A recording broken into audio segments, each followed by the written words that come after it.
नमस्कार दोस्तों, आज थोड़ी हम बात करेंगे हिमाचल प्रदेश में ऑल कैटेगरी रिजर्वेशन के बारे में। और हिमाचल प्रदेश में ईडब्ल्यूएस की कट ऑफ जनरल से ज़्यादा जाएगी या कम जाएगी, कंप्लीट इस वीडियो में डिस्कस करेंगे इस बारे में। तो अगर अभी तक आपने हमारा चैनल सब्सक्राइब नहीं किया तो इस वीडियो के लिए चैनल को जरूर सब्सक्राइब कर लीजिएगा, साथ में बेल आइकन के बटन को दबाना पड़ेगा जिससे आपको नई वीडियो की नोटिफिकेशन मिलती रहेगी। तो आप सभी को हम बताना चाहते हैं, हिमाचल प्रदेश में जितने भी गवर्नमेंट कॉम्पिटेटिव एग्जाम होते हैं उन सभी के लिए परीक्षा ऐप्स एक स्पेशल टेस्ट सीरीज लेके आया है। तो आप उसको ले सकते हो 50% डिस्काउंट में अगर आप हमारा कूपन कोड यूज़ करोगे। स्नो स्टडी 50 JOIT के लिए 20 टेस्ट सीरीज़ का एक कॉम्बो पैक लेके आया है परीक्षा ऐप। 149 रुपीज़ में आपको ये टेस्ट सीरीज़ का कॉम्बो पैक मिल जाएगा। कूपन कोड यूज़ करिएगा स्नो स्टडी 50। लिंक वीडियो को डिस्क्रिप्शन में दिया गया है परीक्षा ऐप का। अदरवाइज़ आप प्ले स्टोर से भी डाउनलोड कर सकते हैं परीक्षा ऐप को। तो यहाँ पे अगर हम वीडियो में बात करें तो यहाँ पे ऑल कैटेगरीज रिजर्वेशन की बात करें और EWS की कट ऑफ की बात करें तो यहाँ पे मैं आपको बता दूँ EWS की कट ऑफ कम जाएगी जनरल की कट ऑफ से। वो कैसे जाएगी तो कंप्लीट इस वीडियो में बताऊँगा। तो आप सभी को पता ही होगा, मैंने पहले भी एक दो वीडियो बनाई थी इसके रिगार्डिंग। तो जो कि 20 दिसंबर 2020 को यहाँ पे एक डिसीजन जो कि सुप्रीम कोर्ट का है, तो सुप्रीम कोर्ट ने भी साफ साफ कर दिया है कि अगर कोई भी वर्टिकल रिजर्वेशन का जो कि फ़ायदा किसी स्टूडेंट ने लिया हो टॉप करता है तो वो सामान्य वर्ग में आ सकता है और वो वहाँ पे वैकेंसीज ले सकता है। और जो कि वहाँ पे जो कि अगर कोई और स्टूडेंट है उससे कम मार्क्स वाला उसे उसकी सीट दी जाएगी। अगर यहाँ पे जनरल की 10 सीट्स है और EWS की 5 सीट्स है तो EWS में जो कि 5 सीट है उसके लिए 15 स्टूडेंट डॉक्यूमेंटेशन प्रोसेस के लिए 1:3 के हिसाब से बुलाए गए। जो 15 बुलाए गए अगर उसमें से 5 स्टूडेंट जो कि जनरल की कट ऑफ है उससे ज़्यादा मार्क्स लेके आते हैं तो भैया वो जनरल कैटेगरी में शामिल होंगी। और जो कि 5 वैकेंसी जो कि उनकी बचती है उसके बाद उसमें उससे बाकी मार्क्स वाले जो कि 10 स्टूडेंट हैं उनमें से किसी 5 को वहाँ पे शामिल किया जाएगा और 5 को जनरल कैटेगरी में सीट दे दी जाएगी। ये है सीधी सी बात। वैसे ही बात अगर SC कैटेगरी अनरिजर्व्ड में, OBC अनरिजर्व्ड में, ST अनरिजर्व्ड में कोई स्टूडेंट ऑफ करता है तो उसे जनरल कैटेगरी की सीट दी जाएगी। उसके बाद अगर वहाँ पे उनकी सीट्स है जो कि 4 या 5 सीट है, 3 सीट्स है, उन्हें किसी और स्टूडेंट को उसी कैटेगरी में दिया जाएगा क्योंकि 1:3 के हिसाब से ही यहाँ पे डॉक्यूमेंट प्रोसेस में यहाँ पे स्टूडेंट को बुलाया जाता है। बाकी रिजर्वेशन की बात करें तो यहाँ पे कंप्लीट मैं आपको बता दूंगा। तो देखिए, स्टाफ सिलेक्शन कमीशन हमीरपुर और पब्लिक सर्विस कमीशन शिमला दोनों में अलग अलग से रिजर्वेशन है, हर एक कैटेगरी के लिए अलग अलग है। और रिजर्वेशन 2 टाइप का होता है, एक वर्टिकल होता है, एक हॉरिजॉन्टल होता है। तो वर्टिकल रिजर्वेशन क्या है, हॉरिजॉन्टल क्या है? तो देखिए, वर्टिकल रिजर्वेशन में आपका एक तो आती है अनरिजर्व कैटेगरी हो गया जो कि सामान्य वर्ग हो गया, दूसरा SC आ गया, ST आ गया, OBC आ गया, एक EWS जो कि नया आया है आपका 15 जुलाई 2019 को नई कैटेगरी जो कि आई है हिमाचल प्रदेश में आई है। तो मैं हिमाचल प्रदेश के प्रोस्पेक्टिव में बात कर रहा हूँ, प्रोस्पेक्टिव में, नेशनल के नहीं कर रहा हूँ। तो यहाँ पे मैं आपको बता दूं तो इन्हीं कैटेगरी में फर्दर जो कि रिजर्वेशन दिया जाता है जो कि एक्स सर्विसमैन के लिए होता है, फ्रीडम फाइटर के लिए होता है, फिजिकल हैंडीकैप के लिए होता है, स्पोर्ट्स पर्सन के लिए होता है, BPL कैटेगरीज के लिए होता है, उसे हॉरिजॉन्टल रिजर्वेशन कहा जाता है, क्षेत्रीय रिजर्वेशन कहा जाता है कि बराबरी का रिजर्वेशन दिया जाता है। वो इसी कैटेगरी में फर्दर दिया जाता है जो कि जिसकी परसेंटेज है 15% एक्स सर्विसमैन के लिए, 2 फ्रीडम फाइटर के लिए है और 4% यहाँ पे आपका फिजिकल हैंडीकैप के लिए है और 3% स्पोर्ट्स पर्सन के लिए।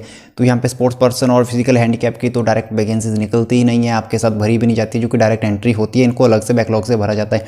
तो यहाँ पे वैकेंसीज भरी जाती है एक्स सर्विसमैन, फ्रीडम फाइटर और BPL की, जिसका रिटन टेस्ट आप सभी को साथ होता है, ठीक है। तो ये होती है 15% और 2% और 7%, जो कि फ्रीडम फाइटर वही है जिनके बोलते हैं कि पूर्वजों ने यहाँ पे देश को आज़ादी दिलाई है तो उनकी फैमिलीज़ को रिजर्वेशन दिया जाता है, उनके पोते तक दिया जाता है। तो यहाँ पे देखिए, क्लास 1 क्लास 2 के लिए रिजर्वेशन क्या है, किस तरह से।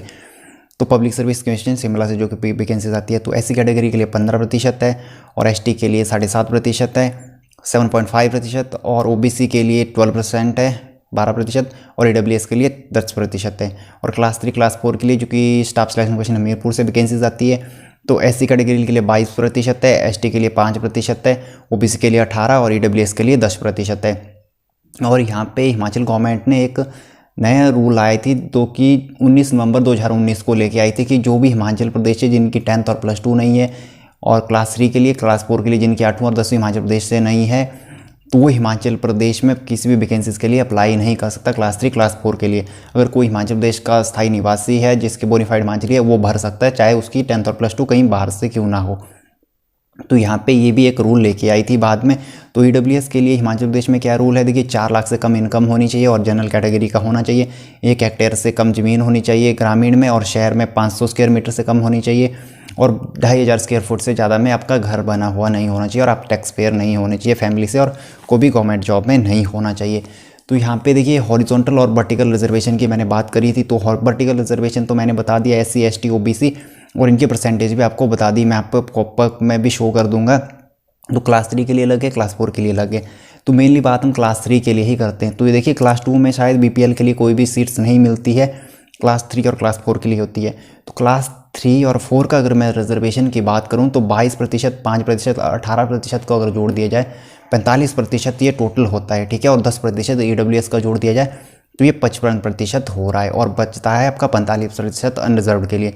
तो जो कि 45% है, तो भाई उसको फिर से फर्दर डिवाइड किया गया है, तो जो कि हॉरिजॉन्टल रिजर्वेशन है 15% वैसे।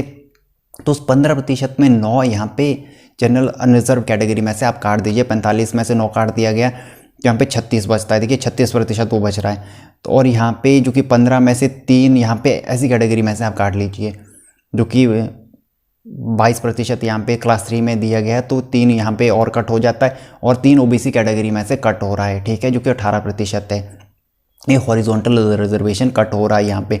वैसे यहाँ पे BPL का कट होता है, जो कि ऐसी कैटेगरी में से 3 होता है, और OBC में से 3 होता है, 7% ये टोटल है, और एक होगा यहाँ पे ST कैटेगरी से ये कट। ये बहुत ही पेचीदा एक है, इसके लिए मैंने आर्टिकल लिखा हुआ, तो वीडियो को डिस्क्रिप्शन में लिंक दिया हुआ, वहाँ से जाके आप इसको पढ़ सकते हो। बाकी ऑफिशियल PDF भी डाउनलोड करनी है अपने रिजर्वेशन के रिगार्डिंग, तो डिपार्टमेंट ऑफ पर्सनल की वेबसाइट से आप डाउनलोड कर सकते हैं, अदरवाइज वीडियो को डिस्क्रिप्शन में मैंने लिंक दिया हुआ है, वहाँ से भी आप जाके डाउनलोड कर सकते हो। तो यहाँ पे मेन बात है हॉरिजॉन्टल और वर्टिकल, जो कि कट ऑफ की बात हम कर रहे थे कि कट ऑफ कैसे जाती है, कम ज़्यादा क्या होता है। तो देखिए हाल ही में एक सुप्रीम कोर्ट का भी ऑर्डर आया था, 20 दिसंबर 2020 की बात है। तो उसमें साफ साफ कहा गया अगर कोई भी रिजर्व कैटेगरी का स्टूडेंट है, अगर वो टॉप करता है तो उसे सामान्य वर्ग की सीट दी जाए। अगर वो अपने यहाँ पे काबिलियत की वजह से अगर कोई भी सीट हासिल करता है तो उसे सामान्य वर्ग में शामिल किया जाएगा, ना कि अपने जो कि जाति का एक जो कि वर्ग है उसमें शामिल किया जाएगा। उसको सामान्य वर्ग की सीट दी जाएगी, क्योंकि वो वहाँ पे सीमित रह जाएगा, उस दायरे में सीमित नहीं रह सकता है, उसे उस दायरे से बाहर लिया जाए, जैसे कि वर्टिकल रिजर्वेशन में होता है। तो देखिए वर्टिकल रिजर्वेशन तो मैंने आपको बताया SC ST OBC EWS हो गया। तो जो कि हॉरिजॉन्टल रिजर्वेशन में अगर कोई टॉप करता है तो ये बात रखिए, देखिए वर्टिकल वाले को तो लिया जाएगा, जो कि 36% सीट्स बचती है, क्योंकि 9% तो फर्दर डिवाइड होगी हॉरिजॉन्टल में, एक्स सर्विसमैन लेंगे तो एक्स सर्विसमैन आपको शामिल नहीं किया जाएगा वहाँ पे, ना ही फ्रीडम फाइटर की सीट आपको दी जा सकती है। तो ये बात आप एक बार कान खोल करके सुन लीजिएगा। तो यहाँ पे देखिए स्पष्ट रूप से मैं कह रहा हूँ, चूँकि 45% क्लास 3 में वैकेंसी अनरिजर्व की बचती है, तो उसमें फर्दर 9% और ले जा रहे हैं, जो कि एक्स सर्विसमैन है। बाकी स्पोर्ट्स पर्सन वगैरह की तो यहाँ पे वैकेंसीज नहीं आती है, तो आती है तो वो अलग बात है, जो कि आएगी अगर फ्यूचर में, वहाँ पे 3% उनकी भी जुड़ जाएगी, तो और फिर वो जो कि जनरल कैटेगरी का वहाँ पे कम हो जाएगा, जो कि 36% वैकेंसीज बचती है। तो उसमें SC ओपन का स्टूडेंट और ST ओपन का और OBC ओपन का और EWS ओपन का स्टूडेंट अगर अच्छे मार्क्स लेता है, जो कि जनरल कट ऑफ से ज़्यादा मार्क्स लेते हैं, तो उसको उनकी सीट दी जाएगी, और जो कि उनकी कैटेगरी की जो कि सीट्स है 8-10 जितनी भी है, वो अगले स्टूडेंट को फर्दर उसमें दी जाएगी, जो कि 1:3 के हिसाब से वैसे डॉक्यूमेंटेशन में बुलाया जाता है। अगर कोई SC BPL OBC BPL ST BPL का टॉप करता है, अगर वहाँ पे अगर 1 या 2 वैकेंसीज है, अगर एक स्टूडेंट ने टॉप कर दिया तो भैया उसको उसी की कैटेगरी में ही सीमित रखा जाएगा, क्योंकि वो हॉरिजॉन्टल रिजर्वेशन में आता है, तो उसको सामान्य वर्ग की सीट नहीं दी जाएगी, ना ही SC अनरिजर्व की सीट दी जाएगी, शायद ना ही वैसे दी जाती है आज तक जितने भी रिजल्ट आए। हालांकि फर्दर फ्यूचर में अगर कोई यहाँ पे चेंजेस आता है तो वो अलग बात है, बट उसे वहाँ पे ना ही SC अनरिजर्व की मिलेगी, ना ही जनरल कैटेगरी की अनरिजर्व की सीट मिलेगी। तो यहाँ पे अभी तक जो कि रूल्स चले आ रहे हैं मैं उसके अकॉर्डिंग आपको बता रहा हूँ, ठीक है। इस बारे में कोई सुप्रीम कोर्ट ने ज़्यादा टिप्पणी भी नहीं की है, बट मैं यहाँ पे आपको साफ साफ बता दिया। तो हॉरिजॉन्टल वाले को फ़ायदा नहीं हो रहा है। तो अगर कोई एक्स सर्विसमैन कभी काफ़ी अच्छे, एक आधा ही काफ़ी अच्छे मार्क्स लाता है, बाकी इन कैटेगरीज कट ऑफ आप सभी को पता है, सबसे कम कट ऑफ इनकी जाती है, एक्स सर्विसमैन और फ्रीडम फाइटर की जाती है। बाकी IRDP की थोड़ी बहुत कम ज़्यादा चली जाती है। तो IRDP में तो वही है बात भाई, IRDP और BPL एक ही होता, तो 7% है। तो जनरल कैटेगरी का तो ख़त्म ही हो गया मसला IRDP का। तो जो कि SC ST OBC में ही अब बचा है, तो ये 7% है, 3% SC में, 3% OBC में और 1% ST कैटेगरी में है। तो यहाँ पे मैंने आपका इसका भी क्लियर कर दिया। बाकी हॉरिजॉन्टल रिजर्वेशन वैसे टोटल 31% है, जो कि 7% BPL और 15 एक्स सर्विसमैन है, 2 फ्रीडम फाइटर हो गया, 4% फिजिकल हैंडीकैप और 3% है यहाँ पे स्पोर्ट्स पर्सन के लिए हो गया।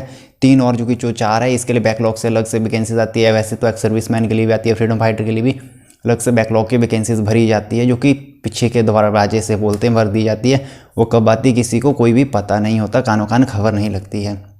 तो यहाँ पे मैंने बताया। बाकी ये रिजर्वेशन कभी भी चेंज हो जाता है, जो कि बैकलॉग वाला होता है, हॉरिजॉन्टल रिजर्वेशन होता है, टाइम टू टाइम चेंज होता यहाँ पे रहता है। बाकी बात करें हम वर्टिकल रिजर्वेशन में क्लास 3 क्लास 4 के लिए ST कैटेगरी के लिए काफ़ी रिजर्वेशन दिया गया है, देखिए 7.5%। वहीं क्लास 3 क्लास 4 के लिए घट जाता है। तो यहाँ पे जो कि गैजेटेड ऑफिसर तो काफ़ी अलग सकते हैं, बट यहाँ पे जो कि क्लास 3 क्लास 4 में इनको यहाँ पे कम दिया गया है यहाँ पे। और बाकी यहाँ पे मैंने आपको आगे भी बता देता हूँ, 1998 में जो कि 1998 में BPL IRDP का रिजर्वेशन हिमाचल प्रदेश में वैसे दिया गया था। और शायद जो कि BPL का रिजर्वेशन क्लास 1 और क्लास 2 में नहीं दिया जाता है यहाँ पे। बाकी और भी यहाँ पे देखने की बात है। तो बाकी आपने अगर ये डाउनलोड करनी है PDF फाइल, तो वीडियो को डिस्क्रिप्शन में हमने लिंक दिया, वहाँ से जाके आप पढ़ सकते हो, इसको देख सकते हैं। डिपार्टमेंट ऑफ पर्सनल की वेबसाइट से भी डाउनलोड कर सकते हैं। तो यहाँ पे ये मैंने आपको क्लियर कर दिया कि जो कि वर्टिकल रिजर्वेशन में जो कि आते हैं उन्हें ही यहाँ पे फ़ायदा हो रहा है। अगर वो टॉप करते हैं तो यहाँ पे फ्यूचर में अगर आपने वैकेंसीज भरनी है तो आप EWS का रिजर्वेशन का फ़ायदा ज़रूर लीजिए, क्योंकि अगर आपके अच्छे मार्क्स है तो आप अनरिजर्व्ड कैटेगरी में आ जाओगे सीधे ही।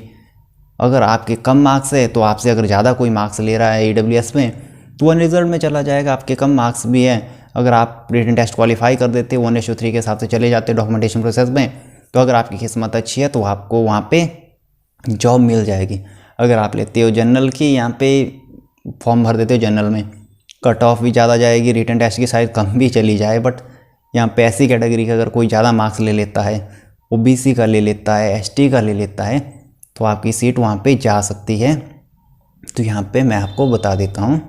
तो आपने फॉर्म भरना है EWS से फ्यूचर में। तो ये थी आज की वीडियो अच्छा लगे लाइक और शेयर करें। आज की वीडियो इतना ही, धन्यवाद।